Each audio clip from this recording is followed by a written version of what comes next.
Hi guys, Valentina here, ValentinaPetrovaConsulting.com.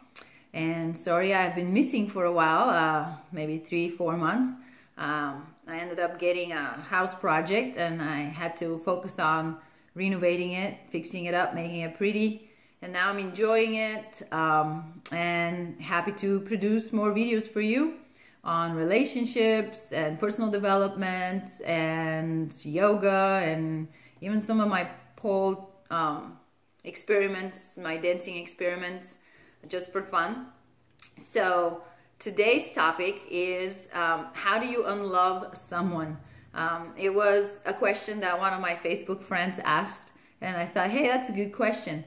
So let me make a video about it. It turns out it's one of the most searched Google inquiries is how do you get over a breakup? So the question of how do you unlove someone is related to how do you get over a breakup. So whether you are the one breaking up with the person or the one left behind, it's similar rules for conduct if you want to get over it faster. So whether you're actually going to unlove the person is different than getting over the breakup. Unloving the person, it's what do you mean by unloving the person? It's like once you have loved someone and you know them, you always feel a degree of familiarity with them and maybe a little closeness to them, even if you don't care to be with them anymore. But when you meet them, let's say years later, you're happy to see them. There's always some kind of a connection, but that connection should not be so emotional that is debilitating.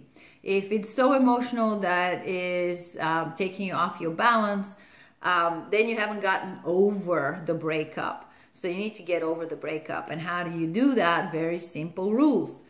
First rule, out of sight, out of mind. So if you have friends on social media, the first thing you need to do is block them.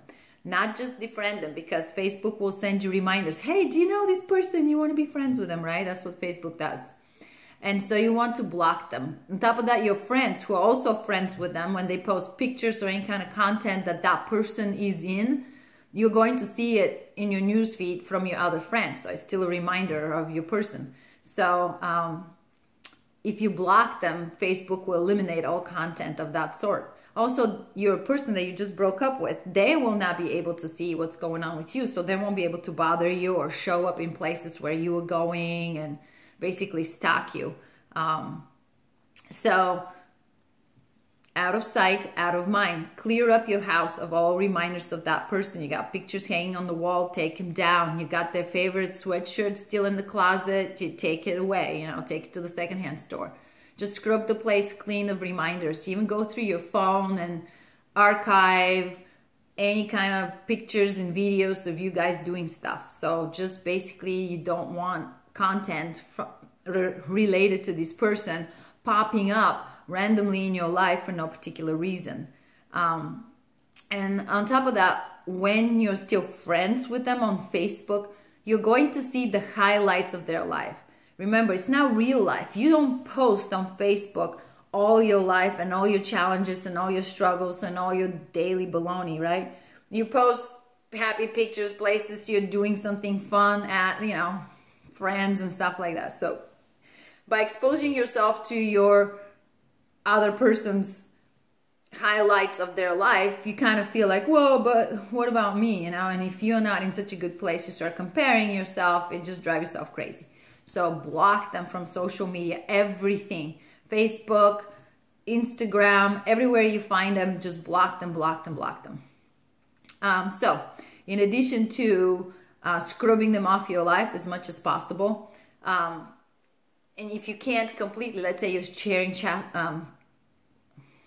custody of your kids, then, you only see them in the context of children.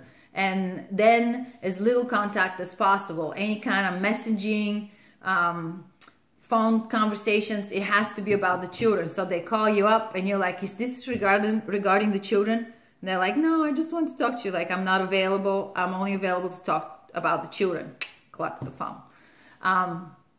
Text messages, don't answer them unless they have anything to do with the kids, and keep reestablishing your boundaries. Like, sorry, I'm only going to talk to you about the kids. You want this degree of scrutiny in the beginning when you're most vulnerable, because that's when people are most likely to commit the mistake of going back to the person.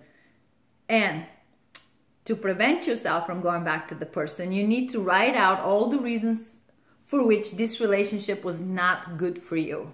Maybe how you were taken advantage of, or maybe how this person wasn't good for you, or all their bad habits. Maybe they drink too much, maybe they smoke too much, maybe they lie. Whatever the situation is, how was this relationship bad for me? And in what ways this relationship hurt me? So if you're the one breaking up with the person, those are the reminders of why you broke up. And if you're the person that got left behind, investigate that relationship and still find ways in which you did not benefit perhaps, or enjoy, or feel secure in the relationship to the degree that you want it to be. So you have these negative reminders, because what happens is, after a while, as we get nostalgic and perhaps lonely or something, we tend to remember the good times, and we kind of filter out the rational reasons of why we did what we did and the ways in which we were hurt. So the mind kind of gravitates more towards the good times and forgets about the bad times. So you need those reminders. So in those moments of vulnerability, you can look it up and say, oh yeah, that's right. You know, that person was drinking too much and come home and we would fight all the time, or whatever the situation is. Or maybe they were super nice, but they were living a double life and you found out and you're like, oh my God, I felt like totally betrayed. Whatever the situation is, find those reasons why this relationship was not good for you and stick to your guns. So these are the main ways in which you will recondition yourself away from that person. How long is it going to take you to get over it? It depends on the length and the strength of the relationship. So if it was a really passionate, very short or long, it's like just take the length of the relationship and cut it in half and figure out that's about the time it's going to take you to fully get over that person. So obviously, if you're in a relationship for decades, that's like a majority or like a huge portion of your life. You can't expect yourself to like not care within a month. It's going to be disturbing. It's going to take a while for you to recreate a life on your own. If you're only in the relationship for like 6 months and maybe it was nice and passionate and exciting, but it was very short, the attachment is not so strong. Also, your lives are not so entangled together. So it's going to take you no time, you know, a couple of months max to like divest yourself emotionally from that person. And it will come with time and refocusing yourself on what matters will help you get over it. You will not forget them. They will exist, but you will get to a point where you could exist in the same space with them without actually being bothered emotionally by the experience.